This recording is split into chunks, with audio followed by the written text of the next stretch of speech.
আম্মা জান আয়েশা সিদ্দিকা রাদিয়াল্লাহু তাআলা আনহা আমার নবীকে একদিন গোসল করানোর পরে নবীজির জান্নাতি চেহারা মোবারকের ভিতরে এরকম সুন্দর করে তেল মালিশ করে দিচ্ছিলেন। আম্মা জান আয়েশা বলেন, আমি আমার নবীজির চাঁদের চাইতেও সুন্দর চেহারার ভিতরে তেল মালিশ করে দিচ্ছিলাম। হঠাৎ করে তাকায় দেখি আল্লাহর নবীর জান্নাতি চেহারার পিঠের উপরে কালো কালো চাকা চাকা কিছু দাগ। আমি আমার নবীকে ডাক দিয়ে বললাম, ইয়া রাসূলুল্লাহ, ইয়া হাবিবাল্লাহ, ওগো নবীজি, চাঁদের চাইতে আপনার এই সুন্দর চেহারার ভিতরে এই যে কালো কালো চাকা চাকা দাগ, ইয়া রাসূলুল্লাহ, আমার মনে হয় আপনার ছোট্টবেলায় এই শরীরে বসন্ত রোগ হয়েছিল, পক্স উঠেছিল। পক্স উঠলে দাগ হয় না? কথা বলতে হবে, দাগ হয় না? আম্মা জান আয়েশা বলেন, ইয়া রাসূলুল্লাহ, ছোট্টবেলায় আপনার শরীরে হয়তো বসন্ত কিংবা পক্স উঠেছিল। আল্লাহর নবী চোখের কোণায় পানি, নবীজি ডাক দিয়ে বলে, ওরে আমার প্রাণের বিবি রে, ওরে আয়েশা, আমার এই চেহারার ভিতরে, আমার এই দেহের ভিতরে আল্লাহ রাব্বুল আলামিন কোনোদিন বসন্ত রোগ দেন নাই, কোনোদিন পক্স ওঠে নাই। ওরে আয়েশা, আমার চেহারার ভিতরে এই কালো কালো চাকা চাকা যে দাগগুলো তুমি দেখতে পাচ্ছ রে আয়েশা, এই দাগগুলো হচ্ছে নবুয়াতের দায়িত্ব নিয়ে কালিমা প্রচারের জন্য তায়েফে গিয়েছিলাম। ওই তায়েফের দুই পাওয়ালা মানুষ নামের নরপশুরা আমাকে শেষ নবী তারা চিনতে পারে নাই।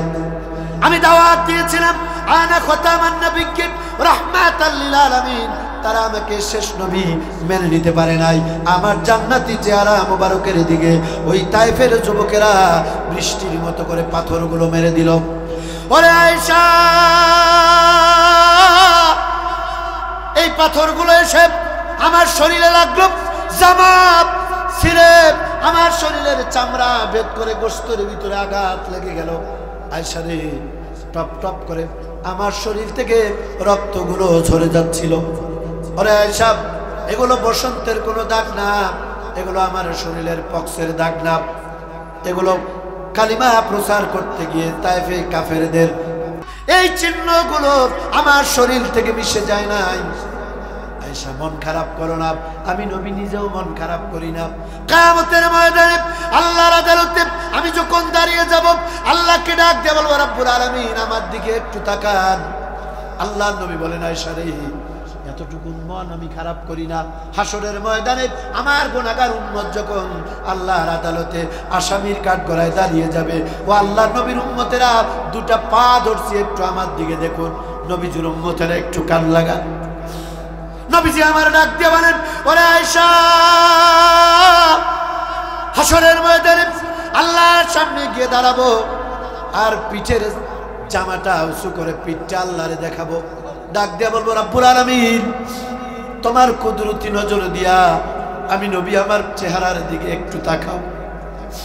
আয় আল্লাহ, আমার এই চেহারার ভিতরে এই যে কালো কালো চাকা চাকা দাগ, রব্বুল আলামিন, এগুলো তো পক্সের কোনো দাগ না, বসন্ত হওয়ার কারণে এই দাগগুলো আমার শরীরে নয়। আল্লাহ, তোমার কালাম প্রচার করতে গিয়ে, কালিমা প্রচার করতে গিয়ে ওই কাফেরেরা আমাকে আঘাত করেছিল।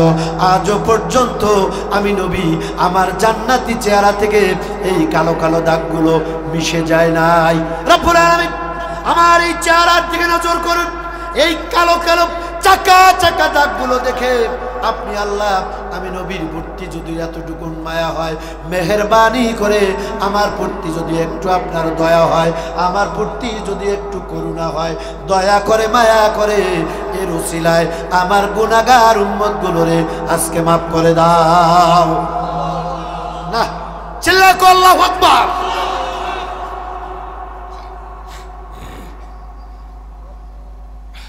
কি নবী আমার,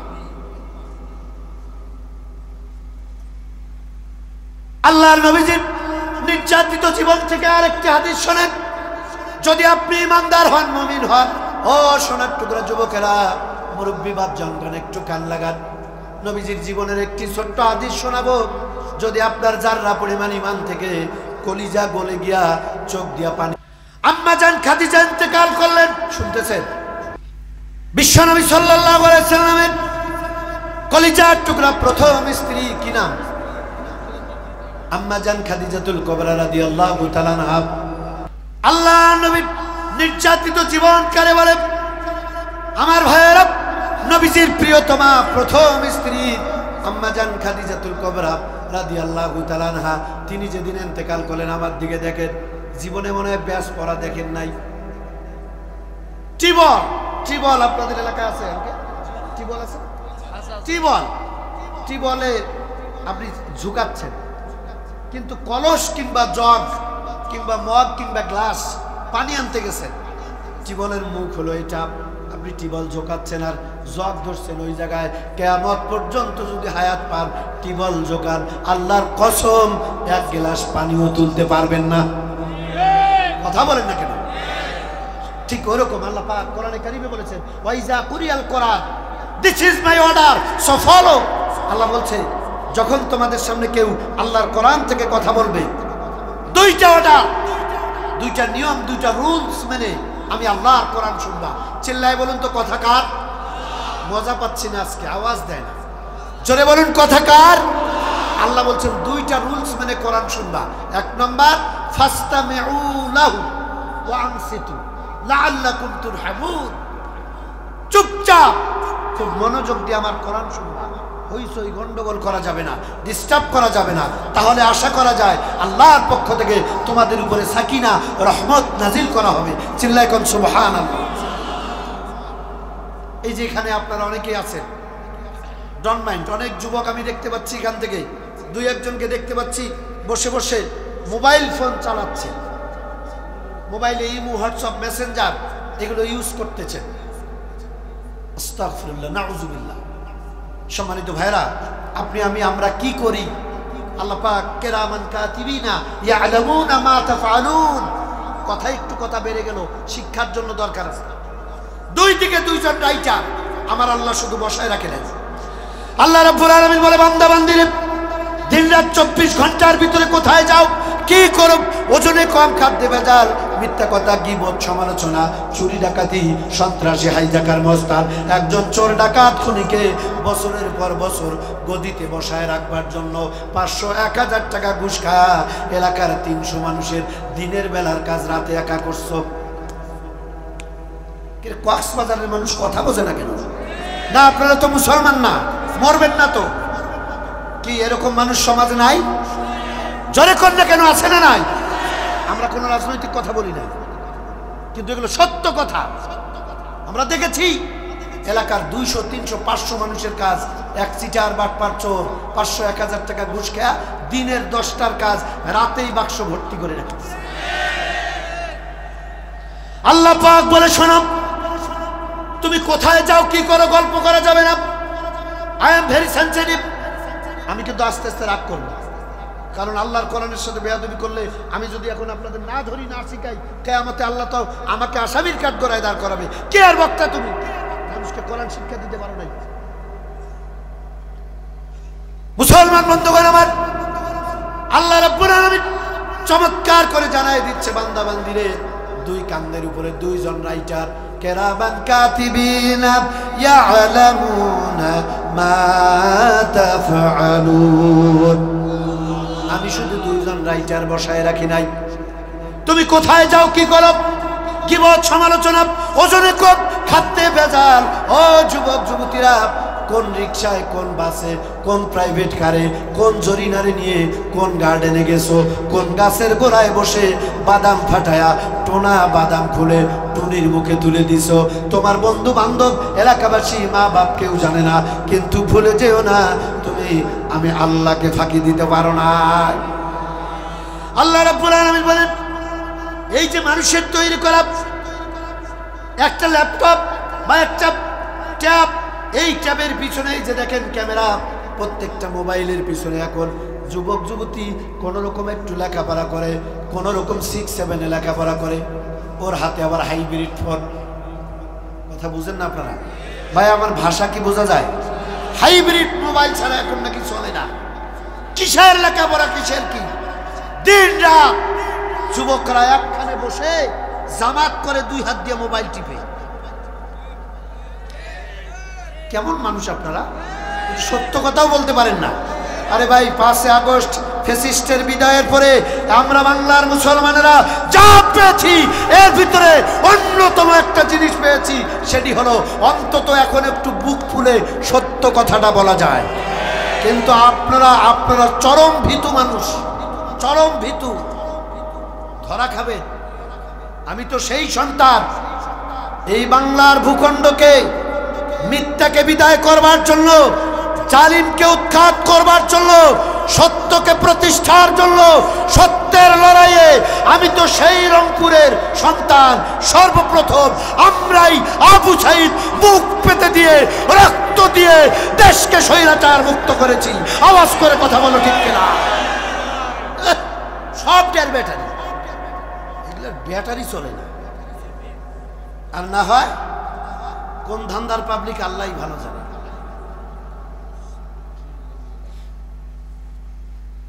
দুই চারটা সত্য কথা না বললে হবে? আমি কি মিথ্যা কথা বললাম? আল্লাহ পাক বলে তুমি কোথায় যাও, কি করো? এই যে আজকে আলোচনা শুনতেছেন, কথা শুনতেছেন, আল্লাহ রাব্বুল আলামিন বলে বান্দা বান্দি, মানুষের তৈরি করা এই যে ক্যামেরা আপনাকে আমাকে ভিডিও করে রাখে, রেকর্ড করে রাখে, রাব্বুল আলামিন বলে বান্দারে কোথায় যাও, কখন সুদ খাও, কখন ঘুষের টাকা লেনদেন করো, ওজনে কম দাও, খাদ্যে ভেজাল দাও, গাঁজা ফেন্সিডিল ইয়াবা, বিয়ার পূর্বে প্রেম প্রীতি ভালোবাসা, অবৈধ কাজ তুমি কোথায় গিয়া কি করো। দুনিয়ার কেউ জানুক না জানুক, তোমার এলাকার মুরব্বীরা জানুক না জানুক, তোমার মসজিদের খতিব সাহেব জানুক আর না জানুক, তোমার বিবি বাল বাচ্চা জানুক না জানুক, তুমি আমি আল্লাহ রাব্বুল আলামিন আমাকে তো ফাঁকি দিতে পারো নাই। আল্লাহ রাব্বুল আলামিন চমৎকার করে কোরআনে কারীমের ভিতরে বলেন, মা ইয়ালফিযু মিন কাউলিন ইল্লা লাদাইহি রাকীবুন আতীদ। আল্লাহ পাক বলেন তোমার এই দেহের ভিতরে খুব মনোযোগ। ওই যে মাইকেলা ঘুমাচ্ছে, ওনার ভিডিও হয়ে যাচ্ছে। এ মাইকেলা ভাই, হ্যালো, আচ্ছা ঘুমাক ঘুমাক, টাকা দিবেন না। আল্লাহ বলে তুমি কোথায় যাও, আমি ভিডিও করে রাখি। এই যে আজকে জান্নাতের বাগানে কারা কারা কোরআন শুনতেছেন, আল্লাহ কিন্তু তার রিজার্ভ সিসি ক্যামেরায় ভিডিও করতেছে।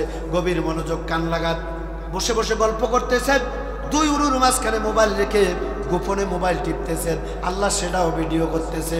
কোথায় যান, কি করেন, দিন রাত 24 ঘন্টার ভিতরে আমার রাব্বুল আলামিন সিসি ফুটেজ, একটা ভিডিও ফুটেজ রেডি করে রাখে।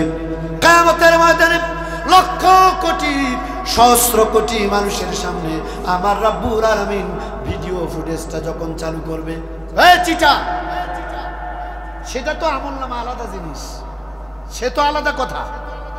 প্রথমে কেরামান কাতিবিনের নোট, ইকরা কিতাবাকা কাফা বিনাফসিক আল ইয়াউমা আলাইকুম হাসিব, আল্লাহ দিয়া বলবে পড়, পড়ো। আপনি বলবেন কি পড়বো? সারা জীবন যা করেছেন লেখা আছে, ভালোটাও লেখা, মন্দটাও। এরপরে যদি কিছু চিটার মনে করবে, কিরে দুনিয়ায় আমি অমুক দলের এত বড় পাওয়ারফুল লিডার, এত কোটি টাকার মালিক ছিলাম, কেউ কোনোদিন আমারে ফাঁদে ফেলতে পারে নাই। আজকে আল্লাহর কিয়ামতে আল্লাহকে বোকা বানায়া আল্লাহর জান্নাতে গিয়া কলা খাবো, এরকম চিটার থাকতে পারে কিনা? আমি তাহলে স্যার যখন বলেই দিল ইকরা কিতাবাকা, দুইটা কথা আমি এখানে বলি, উনি আমাকে সহযোগিতা করলেন, থ্যাংক ইউ সো মাচ। আল্লাহ যখন আমলনামা দিয়ে বলবে যে এটা পড়ো, চিটারেরা পড়বে। আমার দিকে দেখুন, প্র্যাকটিক্যাল দেখায়, এটা পড়বে। জীবনে একটু ওয়াজ শুনছেন, মসজিদে একটু 2 টাকার দেখবেন মাঝে মাঝে শুক্রবারের দিন নামাজ শেষে যখন কৌটা ছেড়ে দেওয়া হয়, 2 টাকা পয়সা উপর থেকে এমনভাবে কৌটার দেয়, পুরা মসজিদ শব্দ হয়। মুসল্লি কয় কে দান করলো রে? তা তো বুঝেই না হুজুর আপনার। আমার উত্তর অঞ্চলে এগুলো কথা বললে কয় না, ঠিক তো কি 1000 টাকার এত বড় বান্ডিল মানি ব্যাগ খালি খুঁজে খুঁজে খুঁজে 2 টাকার নোট ছেড়া টেপ নাগা আছে না নাই? যদি থাকে, যে এমন টাকা আল্লাহ ঘর মসজিদে দেয়, যেই টাকার উপরে মানে টেপ লাগা, ওই যে কি বলে আমাদের বয়স্ক ভাতা দেওয়া ওয়াজিব, ওই টাকার উপরে ভাতা ওয়াজিব হয়ে গেছে। তাই কথা কন না কেন আপনারা? কি আঙ্কেল একটু বাড়াই কইলাম? ঠিক আছে, সিধা টাকা দেবে।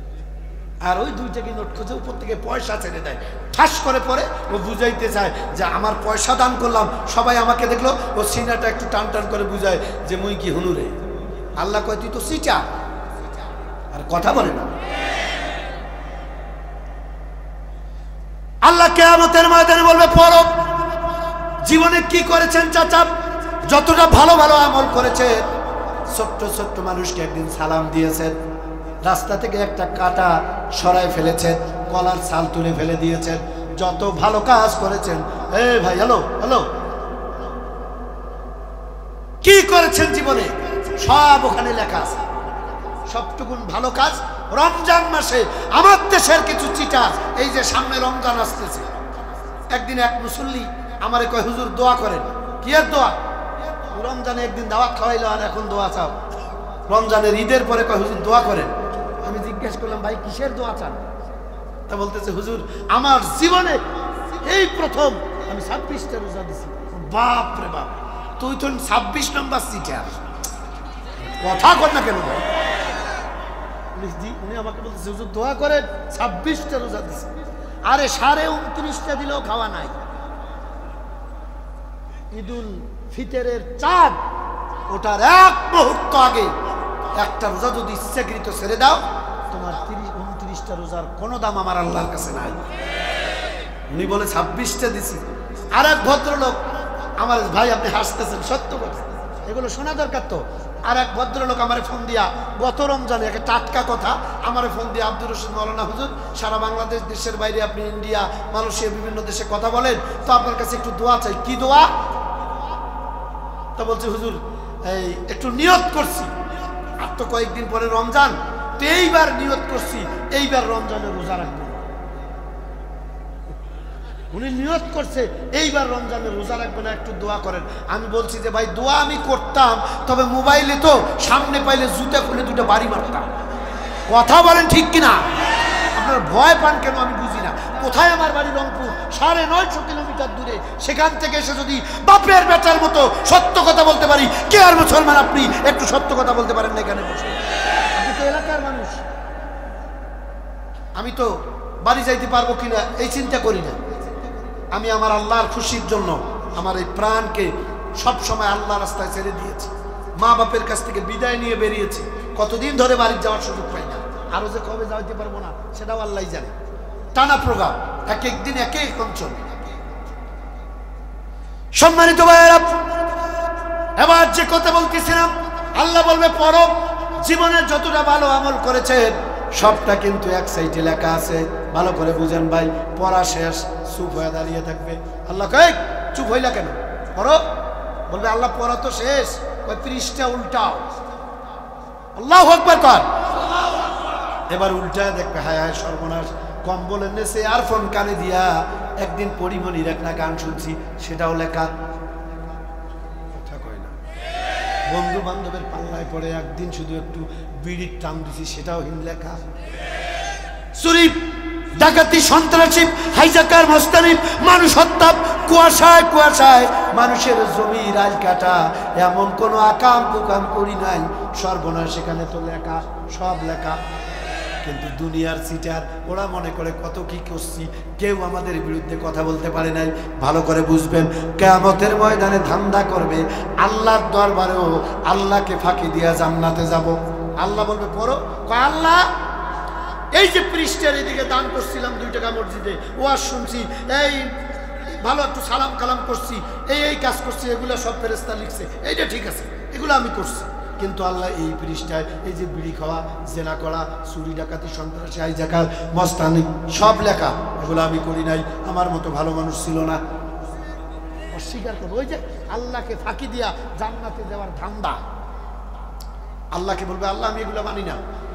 কিতাবের ভিতরে মুফাসসির ইকরাম বলেন, কিরামান কাতিবিন, 2 জন রাইটার থরথর করে আল্লাহর দরবারে কাঁপতে থাকবে। আল্লাহ বলবে আমার বান্দা এগুলো করে নাই, লিখে রাখছেন কেন?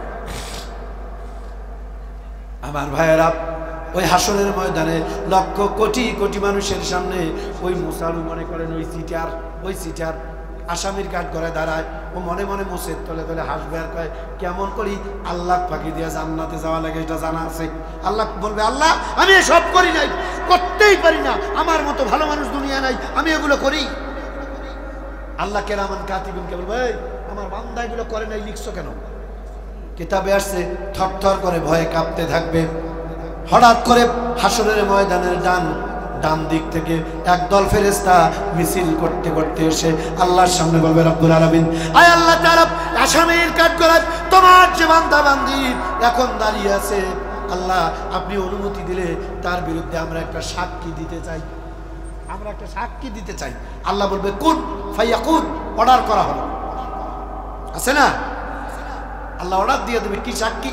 ওরা বলবে রব্বুল আলামিন কারামান কাতিবিন লাকা তাআলা অস্বীকার করেছে এই চিটার, আয় আল্লাহ তাআলা এই যে আমরা সাক্ষীটা দিতে চাই, কোরআনে কারীম জানিয়ে দিচ্ছেন মা ইয়ালফিযু মিন কাউলিন ইল্লা লাদাইহি রাকীবুন আতীদ। আল্লাহু আকবার। ওরা ভিডিও ফুটেজে আল্লাহকে দিয়ে বলবে আয় আল্লাহ এটা একটু ওপেন করে।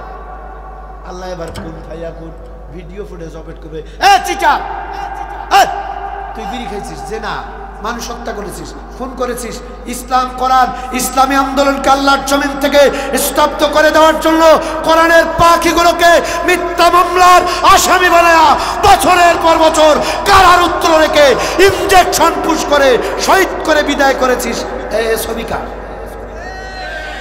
কথা বললেন না কেন? আল্লাহ বলবে এই ভিডিওতে ছবিকা, অস্বীকার করতে পারবেন? এতক্ষণ নয় হাতের লেখা অস্বীকার করছেন, এখন ছবিটা আল্লাহ দেখাবে এটা কার ছবি।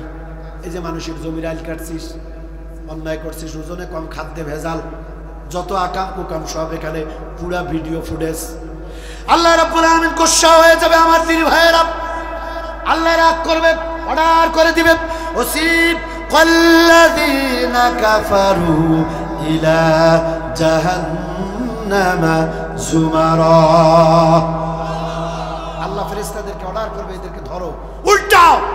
এই চিটার বাটপারেরা দুনিয়ায় চিটারি বাটপারি করে চলেছিল বছরের পর বছর, কিন্তু এই কিয়ামতের ময়দানে তাদের কোনো চিটারি চলবে না, উল্টাও পায়ে ডান্ডা বেরি পড়াও, আমার জাহান্নামের তলদেশে নিক্ষেপ করে দাও।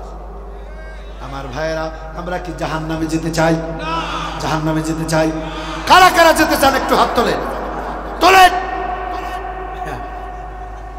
50% কেউ তুলে আবার চিন্তা করছে সর্বনাশ।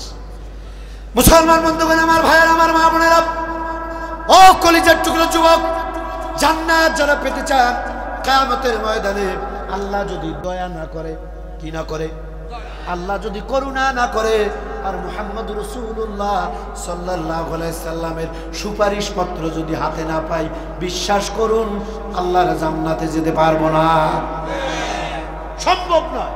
এর দলিল অসংখ্য দলিল আছে। এই যে আমার উস্তাদ, আপনাদেরও অনেকের উস্তাদ বসে আছে, আমাদের উস্তাদ, আমার আব্বার উস্তাদ, দাদার উস্তাদ, এত বড় আলিম, উনি বুঝেছেন আমি কি বুঝাইতে চাচ্ছি। আল্লাহ যদি কিয়ামতের দিনে আপনাকে আমাকে করুণা না করে, দয়া না করে, রাসূল পাক সাল্লাল্লাহু আলাইহি সাল্লাম উম্মত হিসেবে নিজের দলের লোক মনে করে যদি আপনার জন্য আল্লাহর কাছে সুপারিশ না করে, সিটারি শেষ হয়ে যাবে সেদিন।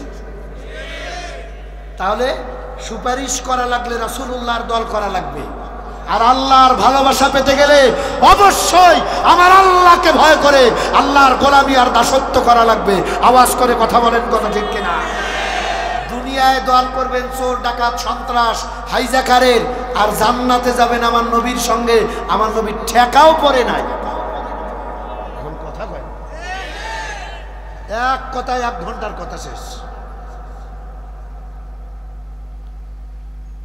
হাসরের ময়দানে হযরত মূসা আলাইহিস সালামের একজন উম্মত, মূসা আলাইহিস সালামের একজন উম্মত 90 বছরের হায়াত। কয় বছর? 90 বছরের হায়াতের আমলনামা নিয়া আল্লাহর কাছে গিয়া বলবে রব্বুল আলামিন, আমি শুনেছিলাম আপনার দয়া ছাড়া নাকি জান্নাতে যাওয়া যাবে না। আমি কথা দিচ্ছি আজ এই হাসরের ময়দান থেকে আপনি আল্লাহর দয়ায় আমি জান্নাতে যাব না। কেন? ওই যে আমার 90 বছরের আমলনামা, আপনি দেখেন একটা গুনাহ নাই, কোনো গুনার কাজ করি নাই, আমি আমার জান্নাত, আমি আমার আমল দিয়ে জান্নাতে যাব। আল্লাহু আকবার বলবেন না? আল্লাহ রাব্বুল আলামিন বলবেন তাই নাকি? আল্লাহ পাক ফেরেশতাদেরকে অর্ডার করে দিবেন, ও আমার ফেরেশতারা, আমার বান্দা 90 বছর যা আমল করেছে একটা পাল্লায় দিয়ে দাও। আমার দিকে দেখুন, 90 বছর আমল করেছে, একটাও গুনাহ করে নাই, একটা পাল্লার উপরে তুলে দাও। আর আমি আল্লাহ রাব্বুল আলামিন আমার বান্দাকে এই যে দুইটা আইনুন মানে চোখ, চোখ আমি যে দুইটা চোখ বানিয়ে দিয়েছি, টর্চ লাইট, কোনোদিন ব্যাটারি ফিউজ হয় না, চার্জও দেওয়া লাগে না, কারেন্টের বিলও আসে না। কথা বলেন না, খালি পানি খাবে। আল্লাহ কিয়ামতের ময়দানে বলবে, আমার ফেরেশতারা, এই মুসা নবীর উম্মত 90 বছর যা আমল করেছে একটা পাল্লার উপরে তুলে দাও। আর আমি আল্লাহ তারে দুইটা চোখ দিয়া আমি যে করুণা করেছি, একটা চোখ বানাতে গিয়ে আমার কি পরিমাণ দয়া করা লাগছে, করুণা করা লাগছে, অনুগ্রহ করা লেগেছে, এটা আর একটা পাল্লায় তুলে দাও। আল্লাহর ফেরেশতারা 90 বছরের আমলটা এক পাল্লায় দিবে, একটা চোখ বানাতে আল্লাহর যে দয়া লাগছে, মোহাব্বত করা লাগছে, এই করুণাটুকু আর এক পাল্লায় দিবে। কিতাবের ভিতরে আসলো লক্ষ কোটি সহস্র কোটি গুণ বেশি আল্লাহর দয়ার পাল্লাটা ভারী হয়ে যাবে। চিল্লায় বলেন না আল্লাহু আকবার? আরো জোরে আল্লাহু আকবার। আপনি আমি আমরা বাঁচবো কয় বছর? 90 বছরে একটা গুনাহ করে নাই। আর আমরা তো এখন 90 বছরে আশাও করি না। আমার উস্তাদগণ ওনারা একটু আশা করতে পারে, কিন্তু আমরা ইয়াং জেনারেশন, আমাদের বয়সের, আমরা যে আজে বাজে খাবার খাই তাতে আমাদের 50 হইলে আর শরীর চলে না। লম্বা যদি বেশি হয় তাহলে উনি একে 50% ভাঁজ হয়ে যায়। কথা বুঝাইতে পারি না। কিন্তু আগের এই দেন আমার চাচা এখনো শরীর দেখেন, কিন্তু ছেলেরা এমনভাবে বসে আছে দেখেন, ওই যে নাক মুখ, মেয়েরাও এখন হিজাব পরে না, ওরা হিজাব পরে বসে আছে। সুবহানাল্লাহ। কি হবে আমাদের দ্বারা? আমার স্বজাতীয় ভাই, আমাদের শরম লজ্জা হওয়া উচিত। জান্নাতের বাগানে যদি মুসলমানের জবান না ফুটে, আল্লাহ বলেছে মিয়া এই জবান তুমি কোথায় খরচ করো? কোন ছাতা মাতা, কোন নেতা নেত্রীর পিছনে দৌড়ায়া আমার দেওয়া জবান দিয়ে স্লোগান দাও। আমি আল্লাহ ইচ্ছে করলে তোর কণ্ঠনলীটা বন্ধ করে দিলে তোর খাওয়া থাকতো না। আমি জবাব দিয়েছি আল্লামাহুল বায়ান, আর আমি তোমারে কথা শিখিয়েছি। আমার কোরআনের কথা বের হয় না মুখ দিয়া, কোরআন শুনতে এসে তখন কথা বের হয় না। আর এই যে আসতেছে 14 ফেব্রুয়ারি, কি দিবস? কি দিবস? সারে ঝোঁকে ঠেলাই গেছি ভালোবাসা দিবস। কোন মুসলমান এটা বলতে পারে না ভালোবাসা দিবস। কথা বলেন কথা ঠিক কিনা? এটা আমরা রংপুরে বলি কুত্তে কুত্তি দিবস। কে আর ভালোবাসা দিবস? মুসলমানদের দিবস এগুলো নয়। ইহুদি খ্রিস্টানদের কালচার কোন মুসলমানের চরিত্রে আমলে থাকতে পারে না।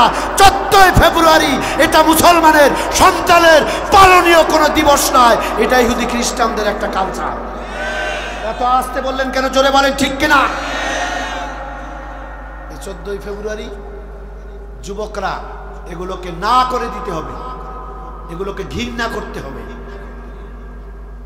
কথায় কথায় একটু বেড়ে গেল, লম্বা হয়ে যাবে। বন্ধুগণ আমার, আমি আপনাদেরকে যে হাদিসটা শোনাতে যাচ্ছিলাম, আমার নবীজির নির্যাতিত জীবন মনে আছে কিনা জানি না। আল্লাহর নবীজির প্রথম স্ত্রী, কলিজার টুকরা স্ত্রী আম্মা জান খাদিজাতুল কুবরা রাদিয়াল্লাহু তাআলা আনহা, তিনি যেদিন ইন্তেকাল করলেন, আম্মা জান খাদিজার ইন্তেকাল হয়ে গেল। আল্লাহর নবীজি বলেন, খাদিজার ইন্তেকালের পরে লাশটা যখন দাফন হয়ে গেল, আমি নবী স্ত্রী হারার পরে স্ত্রী হারার শোক বেদনা আমারে ঘিরে বসলো। ঘুম নাই, খাওয়া নাই, ক্লান্ত। স্ত্রী যাদের মারা গেছে এই বৃদ্ধ বয়সে, আপনাদের যাদের স্ত্রী নাই, আল্লামা সাদি সাহেব একটা ওয়াজে বলতো যে যাদের বৃদ্ধ বয়সে স্ত্রী মারা যায়, ওই বৃদ্ধ বলে যে আমার বাড়িতে আসবাবপত্র, খাট, সুকেশ, আলমারি, টিভি, এলইডি সব আছে, আমার বাড়ির প্রাণটাই যেন নাই। কি আল্লামা সাদি সাহেব একটা ওয়াজে বলতো না? আল্লাহ নবীজির প্রিয়তমা স্ত্রী, ইসলামের দুর্দিনের স্ত্রী। গভীর মনোযোগ, কান লাগান। যুবক, গল্প করা যাবে না। I don't like it. কি মনে করেন আপনারা? আপনিও যুবক আর আমিও যুবক। দেখো, দেশের এক প্রান্ত থেকে আর এক প্রান্ত এই যে কোরআন শিখেছি, রাত চেকে চেকে, খেয়ে না খেয়ে, আমি যখন ক্লাস 6-এ পড়ি আমার কথাগুলো রেকর্ড হচ্ছে, ক্লাস 7-এ পড়ি তখন আমি এত গরিব ছিলাম, আমার পরিবার, আমার আব্বা আমার একটা কলম কিনে দেওয়ার ক্ষমতা রাখতো না। বিশ্বাস হোক কিনা হবে কিনা আমি সেটা বলতে চাই না, আমার কথা রেকর্ড হচ্ছে, আমার কথা আমার আইডি থেকে লাইভ হচ্ছে। ক্লাস 7-এ যখন পড়ি ওই সময় আমি 3টা বাচ্চারে 3 বেলা পড়াইতাম আর আমার 2 বেলা খাওয়াইতো, যেটারে আমরা লজিং বলি। ঠিক আছে তো, লজিং মাস্টার।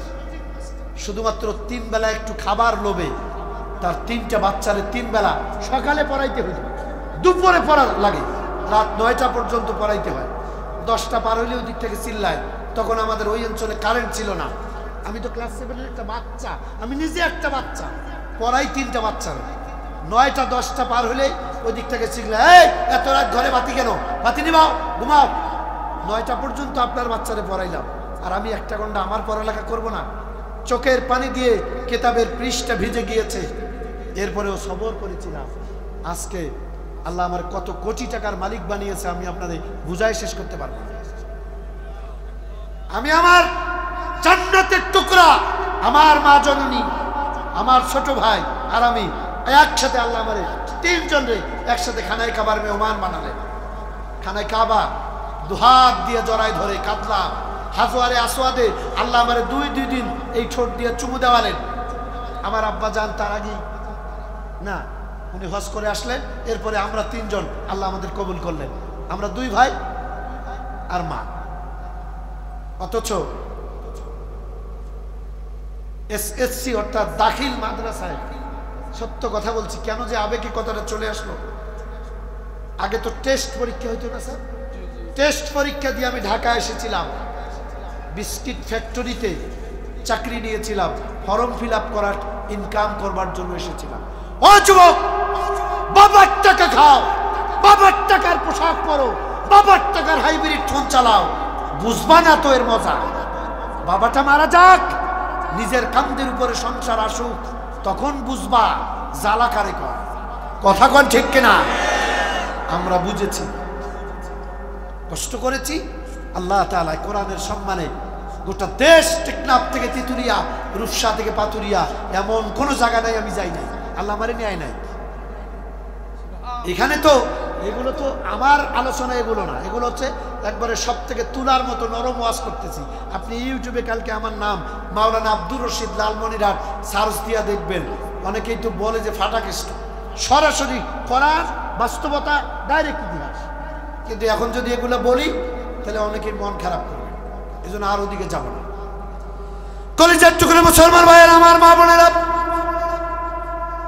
আমার যুবক বন্ধুগণ, নবীজির প্রিয়তম স্ত্রী, প্রথম স্ত্রী ইন্তেকাল করলেন। স্ত্রী হারার শোক নবীকে পেয়ে বসলো, শরীরটা দুর্বল হয়ে গেল। 1 দিন 2 দিন, সালাসা ইয়াওমা, মাত্র 3 দিন। মুসলমান বলেন কয়দিন? আরো জোরে কোন কয়দিন? মাত্র 3 দিন পরে আল্লাহর নবীজির প্রিয় চাচা, যেই চাচার কাছে আমার নবীজি লালিত পালিত হন, ভালোবাসা পান, মোহাব্বত পান, এই চাচাও 3 দিন পরে মারা গেল। গভীর মনোযোগ, নবীজির নির্যাতিত জীবন কারে বলে? কোন নবীর উম্মত আপনি? আমি একটু কান লাগান। মাত্র 3টা দিন আগে স্ত্রী মারা গেল। স্ত্রীর শোকটাই নবীজির এখনো কাটে নাই। রাতের বেলা ঘুমাতে পারে না, গোসল নাই, খাওয়া নাই, উস্কো খুস্কো চেহারা, দুর্বল চেহারা। 3 দিনের মাথায় নবীজির চাচাও ইন্তেকাল করে চলে গেলেন। আল্লাহর নবী বড্ড একা হয়ে গেল। নবীজি আমার দুর্বল শরীর নিয়ে গভীর রাত, আমার নবীজি ঘরের দরজা নক করে দিয়া, ঘরের দরজা বন্ধ করে দিয়ে আল্লাহ নবী ঘরের ভিতরে দুর্বল চেহারা, ক্ষুধা ক্ষুধা নিয়ে চেহারা, জীর্ণ শীর্ণ চেহারা নিয়ে আল্লাহর নবীজি ঘরের ভিতরে গভীর রাত, আবু জেহেল তার লোকজনকে নিয়ে, তার ক্যাডার বাহিনীকে নিয়ে আল্লাহর নবীজির ঘরের দরজায় গেলেন। মক্কা মদিনায় আল্লাহ যাদেরকে কবুল করেছেন আপনারা দেখেছেন। ফাইনাল 5 আগস্ট ফাইনাল খেলায় পেনাল্টিতে এমন কিক মেরেছে, জাল ছিঁড়ে বল মামু বাড়ি দিল্লি গিয়া পড়ে গিয়েছে। আওয়াজ করে কথা বলো ঠিক কিনা? ইসলাম কোরআন, ইসলাম ওনাদের সাথে খেলতে যাইও না, ওই খেলায় তুমি টিকবা না। কথা কন না কেন? এখানে আওয়ামী লীগের ভাই, যুবলীগ, ছাত্রলীগ, কৃষক লীগ, আফসোস লীগ থাকতে পারেন, আপনি আমার কলিজার টুকরা ভাই, কোনো দুশ্মনী নাই আপনার সাথে।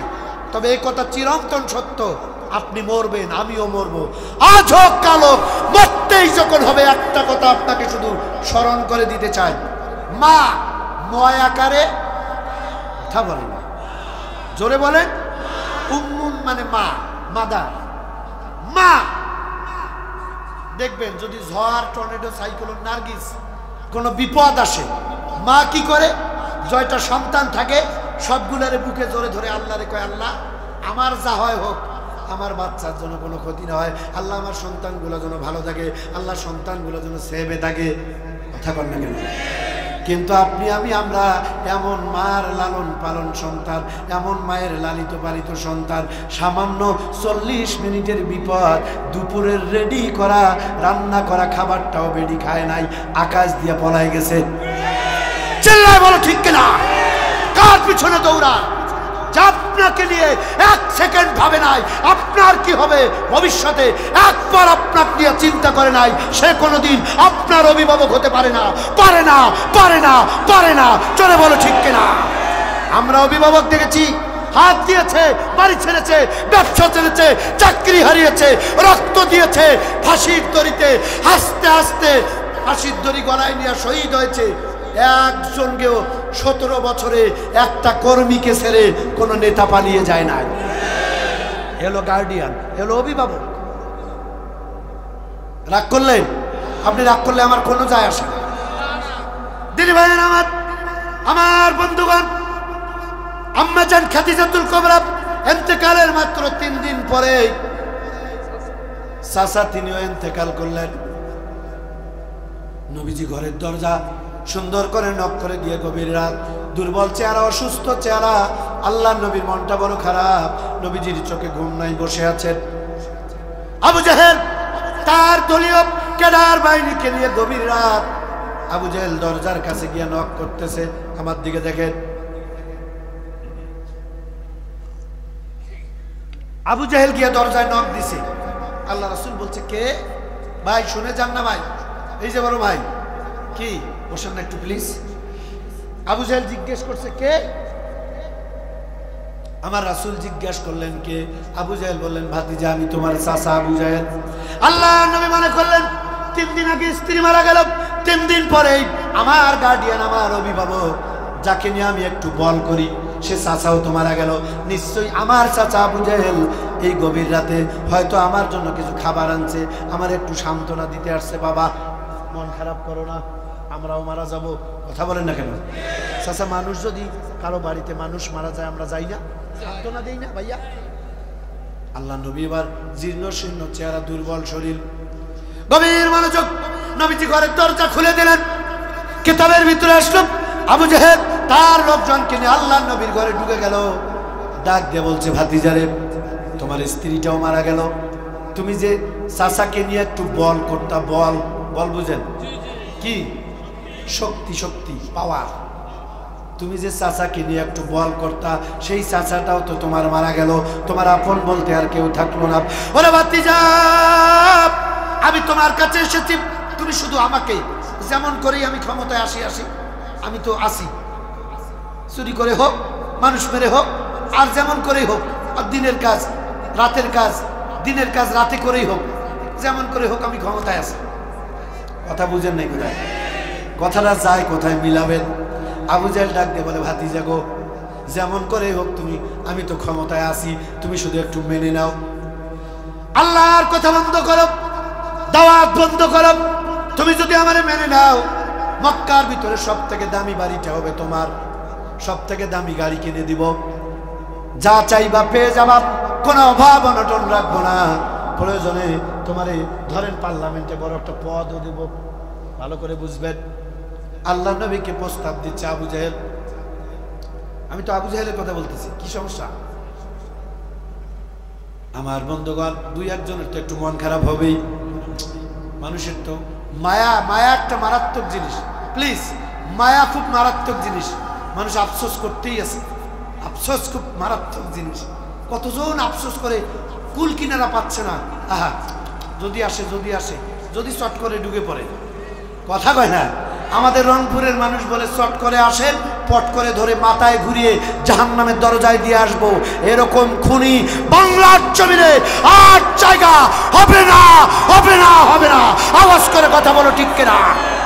প্রকাশ্যে 5 মে শাপলা চত্বরে কোরআনের পাখিগুলোর উপরে দিবালোকে প্রকাশ্যে পাখির মতো গুলি করে যারা মানুষ মারতে পারে, এরা মানুষ হতে পারে না। উলাইকা কাল আনআম বালহুম আদল। আল্লাহর ভাষায় এরা 4 পাওয়ালা জানোয়ারের থেকেও খারাপ।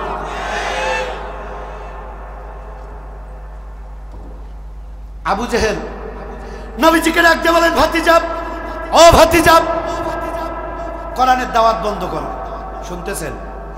কালেমা বাদ দাও, তুমি যে নবী, এই প্রচার বন্ধ করো। শুধু আমি কেমন করে আসি তুমি খালি আমার মানে নাও। জাস্ট ফর এক্সাম্পল, ধরো আমি তো এখন আছি ওই 30, 32, 40, 41। আমি জয়শালে একটু থাকতে চাই। কথা বল না কেন? বুঝেন নাই তো আমার ওয়াজ? আমার এই ওয়াজের লোড কত, ওয়েট কত টেরে পান নাই। কোন জায়গার ওয়াজ কোথায় গিয়া মিলছে? ও ভাতিজা, আমি যখন আসছি থাকতে চাই, তুমি খালি আমার মেনে নাও। আমি একটা উদাহরণ দিয়ে বললাম, ধরেন 30, 32, 35, 40, 41 একটু থাকতে চাই। কথা কর না কেন? হ্যাঁ, স্মার্ট ওয়াজ করা লাগবে। স্মার্ট আলোচনা শুনে জ্ঞানের দরজায় নক করে আমাদেরকে কোরআন নিয়ে গবেষণা করতে হবে। আবু জাহেল যখন নবীজিকে ডাক দিয়ে বলছে, ভাতিজা, অভাব রাখবো না, দুশ্চিন্তা থাকবে না, গাড়ি দিব, বাড়ি দিব, সুন্দরী নারী লাগলে দিব। নাউজুবিল্লাহ কবেন না? আল্লাহ নবীকে কুপ্রস্তাব গুলা দিয়া দিল। আমার ভাইয়েরা, আমার কাছে একটা তথ্য আছে, আমার আলোচনাটা রেকর্ড হচ্ছে, মন খারাপ করবেন না মোবারক ভাই। আমরা বাংলাদেশের সমস্ত আলেম ওলামা বক্তাদের একটা ঠিক সংগঠন আছে, নাম শুনছেন? এটার নাম হলো বাংলাদেশ মাজলিসুল মুফাসসিরিন। আমি আমার জেলার 3 বছর জেলা সভাপতি ছিলাম। এখন আমি রংপুর বিভাগে 8টা জেলা, এর 11 সদস্য বিশিষ্ট কমিটির আল্লাহ তার এই ছোট্ট গোলামকে বড় একটা পদে রাখছে, আল্লাহ কবুল করেছে। তো বিষয় হলো, আমাদের কেন্দ্রীয় প্রোগ্রাম হয়েছে ঢাকায়। বাংলাদেশের গণমানুষের আস্থার ঠিকানা ডক্টর মাসুদুর রহমান, তিনি প্রধান অতিথি ছিলেন। সেই প্রোগ্রামে শহীদ মকবুল মরহুম আল্লামা দেলোয়ার হোসেন সাইদি হাফিজাহুল্লাহ হুজুরের ছেলে মাসুদ সাইদি ভাইয়ের সঙ্গে আমার দেখা। তিনি আমারে বললো যে, মাওলানা, তোমার 2টা ওয়াজ আমি শুনেছি গাড়িতে বসে। একটা হলো বেলালের নির্যাতিত করুণ কাহিনী, আমি অনেক কেঁদেছি। আরেকটি রাসূলুল্লাহ, এই যে আজকের যে বয়ানটা শোনাচ্ছি, এই ঘটনা আমি ইউটিউবে যখন শুনেছি, তোমাকে আমি অনেক মিস করেছি। আবু জাহেল একজন মানুষের 3 দিনের মাথায় 2 জন প্রিয় মানুষ ইন্তেকাল করলে ওই মানুষটার শারীরিক মানসিক অবস্থাটা কি হয়, এটা কিন্তু যার মারা যায় সে বুঝে। কথা বলতে হবে, প্লিজ কথা বলেন, ঠিক কিনা? মাসুদ সাইদি ভাই আমারে বলল যে, আবু জাহেল যে কায়দায় বিশ্বনবী সাল্লাল্লাহু আলাইহি ওয়াসাল্লামকে গভীর রাতে প্রস্তাব দিচ্ছে, গাড়ি লাগলে দিব, মক্কার ভিতরে বড় বাড়ি বানায় দিব, সুন্দরী নারী লাগলে দিব, অভাব রাখবো না, প্রয়োজনে পদও দিব। তোমার এই বক্তব্য শুনে আমার আব্বার কথা মনে পড়েছে। আমার আব্বা আমাকে বলেছে, এই জালিমেরা আমাকে 13 বছর মিথ্যা মামলার আসামি বানায়া নির্যাতিত জীবনের ভিতরে একই কায়দায় আমাকে প্রস্তাব করেছিল, প্রয়োজনে রাষ্ট্রপতি বানাবো। আল্লামা সাইদির নামে বড় বাড়ি থাকবে ঢাকায়, সব থেকে দামি গাড়ি থাকবে সাইদির, যা চাবেন পাবেন, শুধু একটু আমরা যেমন করেই হোক আসছি, খালি একটু মেনে নেন। কথা তো বোঝেন না আপনারা। এখন দেখেন কোন জায়গার ওয়াজ কোথায় গিয়ে কি হয়। মুসলমান বন্ধুগণ আমার, এটা আমার কথা না, উনি আমাকে বললেন। আমার ভাইয়েরা, গভীর রাত আবু জাহেল নবীজিকে যখন এই প্রস্তাবগুলো দিল, আল্লাহ নবী সমস্ত প্রস্তাবগুলোকে প্রত্যাখ্যান করে ডাক দিয়ে বললেন, চাচা, ও চাচা, আনা খতামান নবিয়্যিন, আমি শেষ নবী, আমার পরে কোনো নবী আসবে না। বরং চাচা, আপনি এই যে গভীর রাত আপনার দলবল নিয়ে আমার ঘরে আসছেন, আমি আপনাকে দাওয়াত দিচ্ছি, আপনি যদি কালেমা পড়ে মুসলমান হতে পারেন, কথা দিচ্ছি কিয়ামতের ময়দান থেকে আল্লাহর জান্নাতে নিয়ে যাওয়ার দায়িত্ব আমি নবীর। চিৎকার করে বলুন সুবহানাল্লাহ। আল্লাহর নবী এই দুর্বল চেহারা নিয়ে আবু জেহেলকে যখন দাওয়াত দিয়ে দিল, আমার ভাইয়েরা, আবু জেহেলের মেজাজ খারাপ। আসলাম আমার দলে ফিরাতে, আমারে কোরআনের দাওয়াত দেয়, কালেমার দাওয়াত দেয়, মেজাজ খারাপ চড়াও হয়ে গেল। আল্লাহর নবীজির দিকে যুবকদেরকে লেলিয়ে দিল। কিতাবের ভিতরে আসলো ওই যুবকেরা গভীর রাত আপনার আমার কলিজার টুকরা নবীকে তারা লাঠি চার্জ করলো, পিটালো। এমনি 3 দিন আগে স্ত্রী মারা গিয়েছে, 3 দিন পরে চাচাও মারা গেল। খাওয়া নাই, ঘুম নাই, দুর্বল শরীর। ওই হায়নার মতো দলেরা এবার নবীজির উপরে ঝাঁপিয়ে পড়লেন, আল্লাহর নবীকে রক্তাক্ত করে দিল। নবীজি আমার জ্ঞান হারিয়ে ফেললেন। ওরা মনে করলো মাতা মুহাম্মদ মারা গিয়েছে। এবার গভীর রাত ওরা আল্লাহর নবীজিকে ধরে পাহাড়ের উপর থেকে নবীজিকে এবার ফালাইয়া দিল, মনে করলো মারা গিয়েছে। নাউজুবিল্লাহ কর। বন্ধুগণ আমার, আবু জেহেল চলে গেল। ওরা মনে করলো আমাদের পথের কাটা মৌলবি মুহাম্মদ সাল্লাল্লাহু আলাইহি ওয়াসাল্লাম নামক এই মৌলবি সাহেব, এখন আমরাই আছি, আমরাই থাকবো 40-41। কথা কর না কেন? অনেকের ধান্দা আমরাও দেখছি, চোর ডাকাত সন্ত্রাস হাইজাগার সিটার বাটপার তাসারু জুয়ারু মদারু টেন্ডার বাজেরা এরকম জামার বোতাম খুলে ঘুরে বেড়ায়, তাকে নিয়ে মাথা ব্যথা নাই। বছরের পর বছর বেঁচে থাকতে হলে ওদের একটাই স্বপ্ন, থাকতে যদি চাও মৌলবি ঠেকাও। রফিক ভাই কথা কর না কেন? এই জন্য রফিকুল ইসলাম মাদানির মতন ছোট মানুষ জেলে যায়, শাইখুল হাদিস ইবনে শাইখুল হাদিস আল্লামা মামুনুল হক জেলে যায়, মিজানুর রহমান আজহারীকে বাংলার জমিন থেকে বিতাড়িত করবার জন্য সর্বাত্মক ষড়যন্ত্র তারা করিয়েছে। আল্লামা সাইদির মতো আলেমকে যারা মারে, স্বপ্ন একটাই, থাকতে যদি চাও মৌলবি ঠেকাও। আবু জাহেলেরও টার্গেট ছিল একটাই, থাকতে যদি চাও মুহাম্মদ সাল্লাল্লাহু আলাইহি সাল্লাম নামক মৌলবি ঠেকাও। বুঝেন নাই মনে হয়?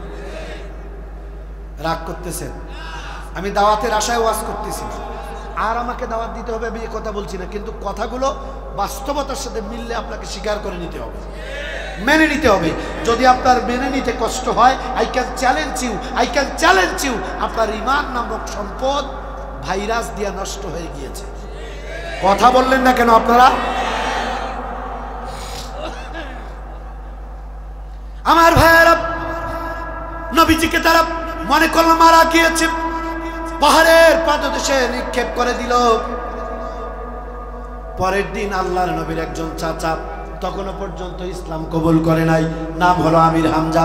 ওনার একটা অভ্যাস ছিল, প্রত্যেক দিন হরিণ শিকার করার জন্য বন্দুক নিয়ে, পিস্তল নিয়ে পাহাড়ের পাদদেশে যাইতো হরিণ মারার জন্য।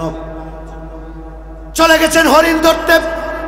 প্রত্যেক দিন হরিণের দিকে বন্দুক তাক করার সাথে সাথে সমস্ত হরিণেরা যে যেদিকে পায় পালিয়ে যায়, লুকায় যায়, পাহাড়ের আড়ালে লুকায় যায়। আমির হামজা বলে, কিন্তু আজীব ব্যাপার, আমি যখন বন্দুক তাক করলাম, শত শত অসংখ্য অগণিত হরিণ যেন তীরের মতো আমার দিকে ছুটে আসতেছে, দৌড় দিয়ে আসতেছে। মুসলমানের সন্তানেরা আওয়াজ করে বলেন আল্লাহু আকবার। আমির হামজা বলে, আমি আশ্চর্য হয়ে গেলাম, হরিণেরা তীরের মতো আমার সামনে আসলো। হরিণ তো কথা বলতে পারে না, সবগুলা হরিণ উপরের দিকে তাকায়। বলেন তো উপরে কি? আরো জোরে না, আল্লাহর নাম নেন না, হইবে মামলা। মানুষ না, উপরে কি? চিল্লায় কর আল্লাহ। বিপদ মুসিবত আসলে কার কাছে চাইবেন? আল্লাহর দিকে তাকাবেন। আপনার আমার জাতির পিতা কি নাম? চাচা কষ্ট হয় কে বলতে? বা জাতির পিতার নাম কি? মুসলমানের সন্তান মুখ ফুটে না কে?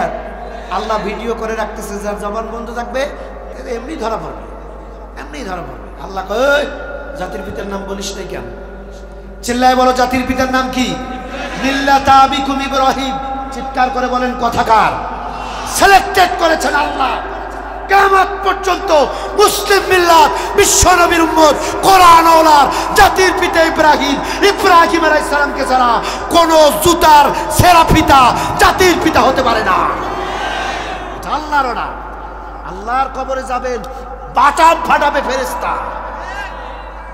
বলে তো কবরে যাবেন, আজও কালক যাওয়া তো লাগবেই। হযরত ইব্রাহিম আলাইহিস সালাম তেনার বিপদ কারো কাছে চান নাই, উপরের দিকে তাকালেন, আল্লাহ পাক চমৎকার গল্প আমার নবীকে কোরআনে শোনালেন। ইব্রাহিম আলাইহিস সালাম উপরের দিকে তাকান, কোরআন কারীম জানালেন ফানাযারা নাযরাতান ফিন নুজুম, আকাশের তারকারাজির দিকে তাকালেন। তার মানে বুঝাইলেন আল্লাহ আমার বিপদ, মিস কল দিলাম উত্তর দিয়ে দাও। আমরা আমাদের জীবন চলতে গেলে মুসলমান বলেন তো দেখি বিপদ আছে না নাই? বিপদ পড়লে কি করবেন? দুইটা পাটা কিনবেন, একটা আড়িয়া, দুইটা দামড়ি, কয়টা বাঁশ নিয়ে বাবার মাজার ধরবেন।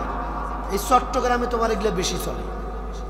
বাবার কাছে যায়, বাবার মাজারে গিয়ে কয় বাবা, বারবার বেটা হয় দুটো বেডি দে, বাবা কয় মরে তো হুঁশ নাই তো কি বাবা রে, কথা কয় না। আপনারা কি মনে করেন যে আমি ভয় পাই? আপনি আমাকে রাস্তায় আটকাবেন, আপনার বাবার ক্ষমতা নাই। যদি আল্লাহ আমার নসিবে লিখেন আর একে, আপনার বাবার ক্ষমতা নাই আমারে আটকান।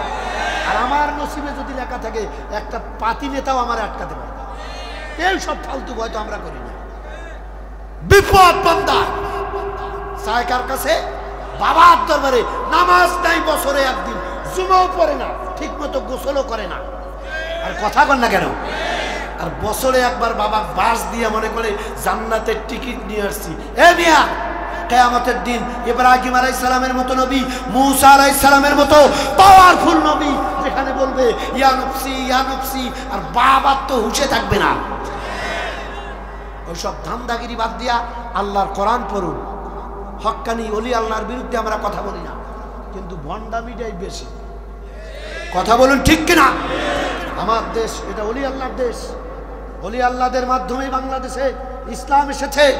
আমরা ওলি আল্লাহদেরকে কিয়ামত পর্যন্ত দেশের মানুষ স্মরণ করবে। কিন্তু আজকে ওলি আল্লাহরা যা বলে নাই, যা করতে বলে নাই, আমরা তা করতেছি। মাজারে গিয়ে সেজদা দিচ্ছে, মাজারের মাটি নিয়ে পেটে লাগায়া মহিলা কয় আল্লাহ একটা বাচ্চা দে, আল্লাহ ফেরেশতা কয় মুখর দুইটা গুলি দে। কথা কয় না রে, লাথি মার মুখে। বেয়াদব। বাচ্চা দেওয়ার মালিক পিসা হুজুর না আল্লাহ? ওই পিসা হুজুরও তো আল্লাহর কাছে যায়। দিল ভাইয়ের আমার বন্ধুগণ, আমি যে কথা শোনাচ্ছিলাম, আমির হামজা বন্দুক ধরে আছে, সমস্ত হরিণেরা চলে আসলো। আমির হামজা বলেন আমি অবাক হয়ে গেলাম, আশ্চর্য হয়ে গেলাম। আমার সামনে অসংখ্য অগণিত হরিণগুলো দাঁড়িয়ে আছে। সমস্ত হরিণ উপরে তাকায়, তার মানে হরিণ আল্লাহকে বুঝাতে চায় রাব্বুল আলামিন। কথা যদি বলতে পারতাম, নবীজির চাচার সঙ্গে একটু কথা বলতাম। চিল্লায় কন্না আল্লাহু আকবার। আল্লাহ পাক হরিণের ভাষা বুঝলেন, কুন ফায়াকুন। সাথে সাথে আল্লাহ হরিণের জবান খুলে দিলেন। এবার হরিণেরা আল্লাহকে ডাক দিয়ে বলে রাব্বুল আলামিন, আয় আল্লাহ তাআলা, আপনি আমাদের জবান খুলে দিলেন, শুকরিয়া আদায় করে। এবার আমির হামজাকে ডাক দিয়ে বলে হুজুর, প্রত্যেক দিন কষ্ট করে পিস্তল নিয়ে আপনার বন্দুক নিয়ে হরিণ শিকার করতে আসা লাগে, কথা দিচ্ছি আর কোনোদিন আসা লাগবে না। আপনি আমাদের একটা যদি উপকার করেন, একটা মাত্র কাজ যদি করে দেন, ওয়ানলি ওয়ান ওয়ার্ক, মাত্র একটি কাজ।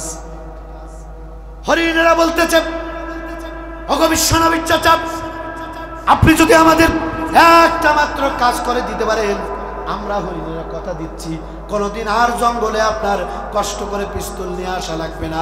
প্রত্যেক দিন সকাল আর বিকাল বেলা আমরা আপনার বাড়ির উঠানে হরিণেরা গিয়ে এমনি ভিড় জমাবো, যত ইচ্ছে ধরবেন আর জবাই করে খাবেন। চিল্লায় বলেন না আল্লাহু আকবার।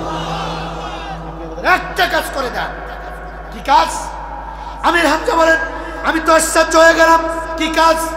বলছে ওই যে পাহাড়ের পাদদেশে আমাদের একজন মানুষ, আমাদের একজন প্রাণের মানুষ, মহাব্বতের মানুষ পড়ে আছে, তাড়াতাড়ি করে উঠায়া চিকিৎসা করে যদি সুস্থ করতে পারে, কথা দিচ্ছি আমরা প্রত্যেক দিন বাড়ির উঠানে গিয়ে ভিড় জমাবো। আমির হামজা বললেন দেরি করলাম না, দৌড় মেরে পাহাড়ের পাদদেশে চলে গেলাম। গিয়া দেখি একজন মানুষ রক্তাক্ত অবস্থায় মুখ থুবড়ে পাথরের উপরে পড়ে আছে, মুখ থুবড়ে অজ্ঞান অবস্থা। আমির হামজা বলেন আস্তে করে ধরে ঘুরালাম, ঘুরায় দেখি সর্বনাশ, আর তো কেউ না, তামাম জাহানের শ্রেষ্ঠ মহামানব মুহাম্মদুর রাসূলুল্লাহ সাল্লাল্লাহু আলাইহি সাল্লাম, আমার কলিজার টুকরা ভাতিজা। আমির হামজা তাড়াতাড়ি করে আমার আপনার নবীকে উঠালে। বুখারীর হাদিসে আসলো খেজুর পাতার চাটাই পোড়া দিয়ে আল্লাহর নবীজির ক্ষত জায়গাগুলো রক্ত খনন হচ্ছে যেখান থেকে, এগুলো বন্ধ করলেন, রক্ত খনন বন্ধ হয়ে গেল। কিছুক্ষণের ভিতরে আল্লাহর নবীজির জ্ঞানটা ফিরে আসলো। আমির হামজা ডাক দিয়ে বলে, ভাতিজা, ও ভাতিজা, আমি তোমাকে নবী মানি না, তোমার আল্লাহ মানি না, তোমার আল্লাহর কোরআন মানি না, কিন্তু এ কথা বলতে পারি তোমার মতো ভালো মানুষ আল্লাহর দুনিয়ায় কোনোদিন মাইক্রোস্কোপ যন্ত্র দিয়াও একটা খুঁজে পাওয়া যাবে না, যাবে না, যাবে না। চিল্লায় কও আল্লাহু আকবার। আমির হামজা বলছে, ভাতিজা, তোমার আল্লাহকে মানি না, তোমাকে নবী মানি না, তোমার আল্লাহর কোরআন মানি না, কিন্তু এই কথা স্বীকার করি তোমার মতো ভালো মানুষ পৃথিবীতে আর একটাও পাওয়া যাবে না। ও ভাতিজা, 3 দিন আগে স্ত্রী মারা গেল, 3 দিন পরে চাচাও মারা গেল, এই অবস্থা তোমার কে করেছে তাড়াতাড়ি বলো। আমির হামজা ওয়াদা করলেন, তোমার মতো মানুষকে যে পিটিয়েছে যতক্ষণ এর প্রতিশোধ দিতে পারবো না, ওয়াদা করলাম 1 গ্লাস পানিও পান করব না। আল্লাহ নবী বললেন, চাচা গো, আর কেউ আমারে পিটায় নাই, আপনার ভাই আমার চাচা আবু জেহেল রাতের বেলা আমার সরলতার সুযোগ নিয়ে আমার দুর্বল শরীরের উপরে তার ক্যাডার বাহিনী খেলে দিয়ে আমাকে মারপিট করে রক্তাক্ত করে অজ্ঞান করে ফেলায় দিয়ে চলে গিয়েছে।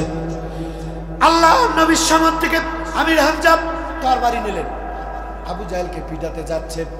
আল্লাহ নবী বলেন, ভাতিজা, চাচাজি কই যান?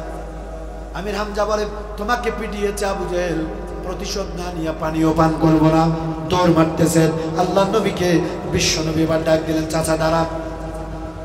আমির হামজা দাঁড়িয়ে গেল। আল্লাহ রাসূল সাল্লাল্লাহু আলাইহি সাল্লামকে আমির হামজা বলছে, ভাতিজা, তোমাকে পিটিয়েছে আবু জেহেল, আমি যদি আবু জেহেলকে পিটাই খুশি হবা না?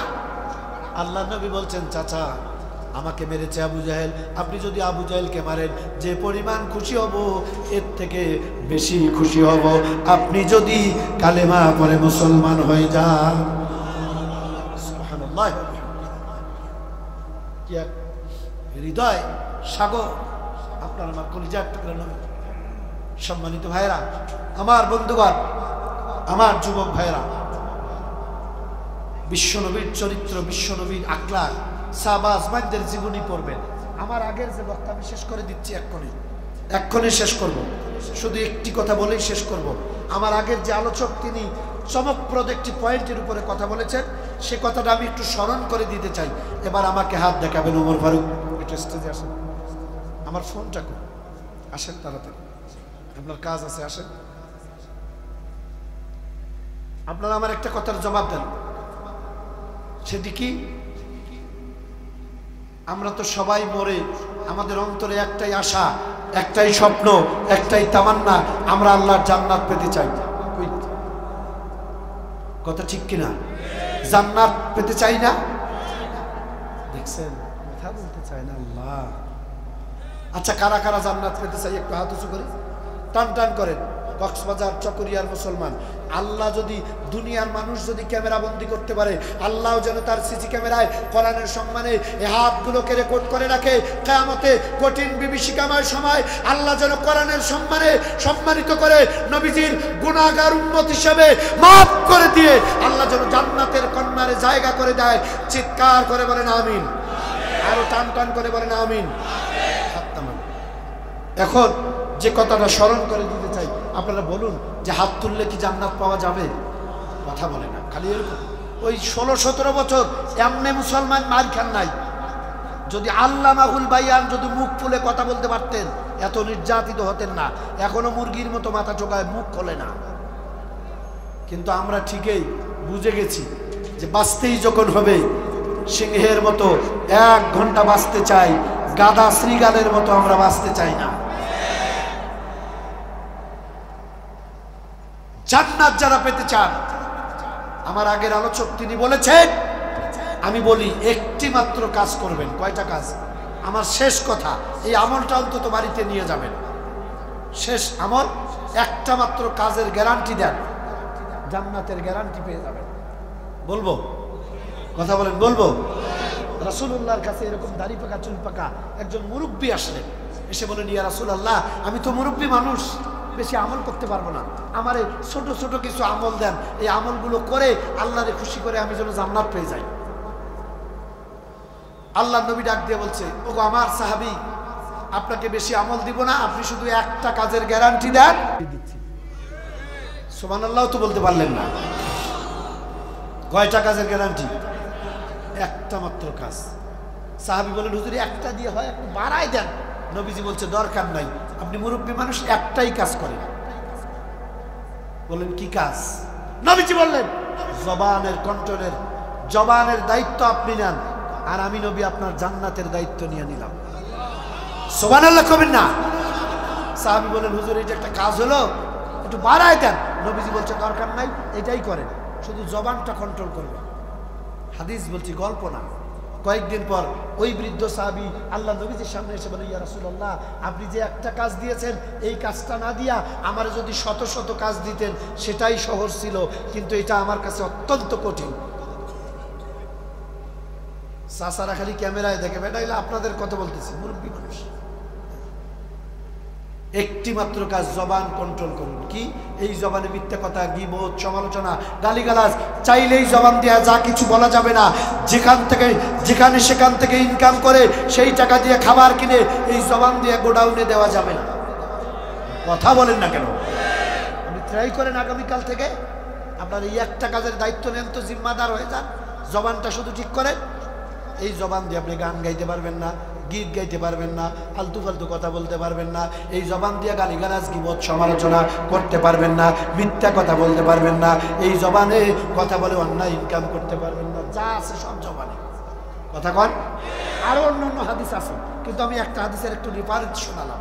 তাহলে নিয়ত করুন, জবান কন্ট্রোল করুন, জান্নাতের গ্যারান্টি বিশ্বনবী সাল্লাল্লাহু আলাইহি সাল্লাম দিয়ে দিয়েছেন। সম্মানিত দিনী ভাইরা, আমার বন্ধুগণ, এই জন্য আমি আপনাদেরকে গভীর রাত আর কষ্ট দিতে চাই না। আমার পূর্বের আলোচক তিনি বলেছিলেন, আমি সেটা আবার বলছি, আমি আবার আমার মতো করে বলছি, জান্নাত যারা পেতে চান একটি মাত্র কাজ করবেন, সেটি হলো আত্তাকুল্লাহ। আত্তাকুল্লাহ নামক সম্পদ অর্জন করে আল্লাহকে ভয় করুন। যে মানুষটা আল্লাহকে ভয় করবে সে কোনোদিন ওজনে কম দিতে পারবে না, খাদ্যে ভেজাল দিতে পারবে না, চুরি করতে পারবে না, মেয়ে বিয়া দেওয়ার সময় যৌতুক দিবে না, ছেলে বিয়া দেওয়ার সময় হুন্ডা নিবে না। কথা বলেন না কেন? কারণ তার কলিজায় কিসের ভয়? কার ভয়? আল্লাহর ভয়। যার কলিজা আল্লাহর ভয় আজান শুনে ঘুমাতে পারে না, যার কলিজা আল্লাহর ভয় রোজা কাজা করতে পারে না, নামাজ ছেড়ে দিতে পারে না, অন্যায় করতে পারে না। কথা বলেন না কেন? আত্তাকুল্লাহ, আল্লাহকে ভয় করুন। যদি আপনারা অনুমতি দেন 1 মিনিট আল্লাহর ভয়ের উপরে ছোট্ট একটা হাদিস আজীবন মনে থাকবে। আমি জানি আমার কলিজার টুকরা যুবকরা আমার এই হাদিসটা শুনলে পরে, আমার কাছ থেকে শুনলে খুব মনে রাখবে। বলতে সময় লাগবে না, 2 মিনিট যদি অনুমতি দেন বলবো। হুজুর একটা হাদিস, আত্তাকুল্লাহ, আল্লাহর ভয়ের উপরে একটা হাদিস। আমিরুল মুমিনিন, কান লাগান, আল্লাহর ভয় কারে বলে? আমিরুল মুমিনিন খলিফাতুল মুসলিমিন ওমর ইবনুল খাত্তাব রাদিয়াল্লাহু তাআলা আনহু, তিনি যখন রাষ্ট্রপ্রধান, অর্ধজাহানের খলিফা, ওই সময় তেনার কোনো কাজের লোক ছিল না, বুয়া ছিল না, সিকিউরিটি গার্ড ছিল না। আর আমার দেশে আমরা দেখেছি বিগত 17 বছরে কেউ যদি 100 ভোট পেয়েও মেম্বার হয়, সন্ধ্যার পরে ডানে একটা লোক বামে একটা লোক না হলে বাইরে যায় না। কেন যায় না জানেন? এটা তো জানেন না। চেয়ারম্যান হইলে সামনে একটা হুন্ডা লাগে, পিছনে একটা হুন্ডা লাগে, মাঝের হুন্ডায় উনি থাকে। এর কারণ হলো উনি গরিব, বিধবা হয়, অসহায় এতিমের দোস্ত মাতার কাট করে দেওয়ার নাম করে 500-1000 টাকা ঘুষ খাইছে, কাট করে দেয় নাই। কখন বিধবা জুতা স্যান্ডেল নিয়ে দাঁড়ায়? কথা না বললে তো ওয়াজ ফুটবে না ভাই। এই ভয়ে একা চলে না। কিন্তু হযরত উমর রাদিয়াল্লাহু তাআলা অর্ধজাহানের খলিফা, তার কোনো বডিগার্ড ছিল না। রাত 3টা-4টায় একা একা পথ চলেছে, ভয় করে না। একটাই কারণ, তারা জানে মানুষের কোনো অন্যায় করি নাই, কেউ আমাদের ক্ষতি করবে না। ক্লিয়ার? আচ্ছা, হযরত উমর রাদিয়াল্লাহু তাআলা যখন প্রধানমন্ত্রী, ওই সময় একটা পানির বোতল ছিল, প্লিজ। এরকম একটা মাটির কলস, প্র্যাকটিক্যাল ওয়াজটা দেখাই দিয়ে যায়। উমর, মাটির কলস, তোমার ওয়াজ চলছে কিন্তু, এরকম একটা মাটির কলস নিয়া কূপ থেকে পানি আনতে গেছে। কূপ থেকে, আগে তো কূপ ছিল, এখন তো ট্যাপ, টিউবওয়েল ইত্যাদি, কিন্তু আগে মাটির ছিল না ভাইয়া, মুবারক ভাই? ছিল। হযরত ওমর রাদিয়াল্লাহু তাআলা প্রধানমন্ত্রী সকালবেলা উঠে কূপ থেকে গোসলের পানি কিংবা রান্না করার সাহায্যের পানি কিংবা খাবার খাওয়ার পরে যে পানি পান করবেন এই পানি আনতে গেছেন একটা মাটির কলস নিয়া, এক কলস পানি হযরত ওমর এরকম মাথায় করে নিয়া বাড়ির দিকে রওনা করলেন। রাস্তার সামনের পরে কিছু দূর গিয়া একজন তার জনগণ দেখা হয়ে গেল। আসসালামু আলাইকুম আমিরুল মুমিনিন। হুজুর আমার একটু কথা ছিল, একজন পাবলিক আটকাইছে, হুজুর একটু কথা আছে। এখন যদি ব্যাখ্যা দিতে যাই তাহলে তো লম্বা হয়ে যায়। আমরা বিগত দিনে জানি প্রধানমন্ত্রী তো দূরের কথা, কোনো মেম্বারও যদি কেউ রাস্তায় কয় মেম্বার সাহেব একটু কথা ছিল, তোর ভোট নিয়ে আমি এই মেম্বার হয়েছে যেখানে সেখানে আমার আটকাবি, সর এখান থেকে সর, কথা বলেন না কেন আপনারা? একটা মেম্বারও ঠিক মতো দাঁড় করানো যায় নাই, কি পাওয়ার গো! চেয়ারম্যানের তো কথাই নাই। একটা কাগজে সই নিতে যান, চেয়ারম্যান আন্দাজে বসে বিড়ি খাচ্ছে। আমি নিজে দেখছি, ইচ্ছে করলে 10 সেকেন্ড লাগে না সই দিতে। হুজুর আজকে যে একটু ব্যস্ত অন্য জিনিস, মনে মনে ভাবছি তোর কপালে জুতার বাড়ি আসবে আসবে আসবে আসবে, কথা বলে ঠিক কিনা? আরে কলমটা ধরলেই সইটা হয়ে যায়। আমি কি কোনো চোর লুচ্চা নাকি? আমার একটা সার্টিফিকেট লাগে, চারিত্রিক সার্টিফিকেট, একটা সই করতে আপনার কয় সেকেন্ড লাগে? ও আপনি আমার মুখে দাড়ি দেখেছেন, আমার মাথায় টুপি দেখেছেন, আমার গায়ে জুব্বা দেখে আপনি আমার হয়রান করেছেন। আজকে আমরাই ভালো আছি, আর আপনারে মাইক্রোস্কোপ যন্ত্র দিয়ে আর খুঁজে পাওয়া যায় না। ওই যে বাস্তব বাস্তব। আমি চলে যাব, কালকে এগুলো গবেষণা করবেন। হযরত ওমর রাদিয়াল্লাহু তাআলা মাথায় করে পানি নিয়ে মাটির কলস করে বাড়ির দিকে যাচ্ছে। একজন জনগণ সামনে দাঁড়ালো, সালাম দিয়ে বলেন হুজুর একটু কথা আছে। হযরত ওমর বললেন বন্ধু কি কথা, তাড়াতাড়ি বলো। লোকটি বললেন হুজুর মাথায় পানির কলস, কথা এখন বলা যাবে না, আগে ওটা মাথা থেকে নামান। হযরত ওমর রাদিয়াল্লাহু তাআলা মাটির কলসটা, পানি ভর্তি মাটির কলস মাথা থেকে নামায়া পায়ের উরু এই জায়গায় রাখলেন। বললেন বন্ধু কি বলবা, তাড়াতাড়ি বলো, আমার অফিস যাওয়া লাগবে, কাজ আছে, সময় কম। লোকটি বললেন হুজুর এই অবস্থায় তো কথা বলা যাবে না, আগে মাটির কলসটা আপনি পা থেকে জমিনের উপরে রাখেন। হযরত ওমর ডাক দিয়ে বলছেন সম্ভব নয়, এই মাটির কলস আমি এই জমিনের উপরে রাখতে পারবো না। ওই কারণ কেন রাখতে পারবেন না? হযরত ওমর বলে বন্ধু আমার কলস ভর্তি পানি, কলসের তলাটা আছে ভিজা, মাটিতে যখন রেখে দিব তোমার সাথে কথা বলার পরে আমি যখন মাটির কলসটা নিয়ে বাড়ির দিকে চলে যাব, তলাটা ভেজা থাকার কারণে এই জায়গায় বালু লাগবে, বালু সুদ্ধা যখন বাড়িতে নিয়ে যাব কিয়ামতের ময়দানে ওই জমির মালিক যদি আমি ওমরের বিরুদ্ধে মামলা দায়ের করে, রব্বুল আলামিন আয় আল্লাহ খলিফাতুল মুসলিমিন ওমর ইবনুল খাত্তাব রাদিয়াল্লাহু তাআলা আমার জমিন থেকে কলসের নিচে করে বালু নিয়ে গেছে, আমার কাছ থেকে পারমিশন নেয় নাই, অনুমতি নেয় নাই। আমি ওমরের বিরুদ্ধে জমির মালিক যদি সেদিন মামলা দায়ের করে, আমি ওমর আল্লাহর দরবারে দাঁড়িয়ে কি জবাব দিব? চিল্লায় আল্লাহু আকবার। এর নাম আত্তাকুল্লাহ। এখন থেকে শুরু করে আগামীকাল 10টা পর্যন্ত শুধু আত্তাকুল্লাহর হাদিস যদি একটার পর একটা বলি, আত্তাকুল্লাহ কারে বলে, এখন যদি আর একটা বলি আরো মজা পাবে, কিন্তু আজকে আর না। আমি আপনাদের কাছে দোয়া চাই, অসুস্থ আল্লাহ যেন সুস্থতার নিয়ামত দান করেন। অনেক দূর যেতে হবে সফর করে, আবার আপনাদের সত্যি আমার আজকে মনটা ভরে গিয়েছে। কক্সবাজার, চকরিয়া, ইতিপূর্বে আরো বেশ কয়েকবার এসেছি, উখিয়া, পেকুয়া, আমার ব্যাপক প্রোগ্রাম হয়, কিন্তু এখানে চেয়ার দিয়েছেন, এটা আর একটা আধুনিক সিস্টেম হয়েছে। আমার শ্রোতারা কষ্ট কম পেয়েছে আলহামদুলিল্লাহ। যারা এই ব্যবস্থাপনা করেছে, আমি সফরের হালতে আছি, কলিজার গহীন থেকে দোয়া করছি আল্লাহ তাআলা ওই কলিজার টুকরা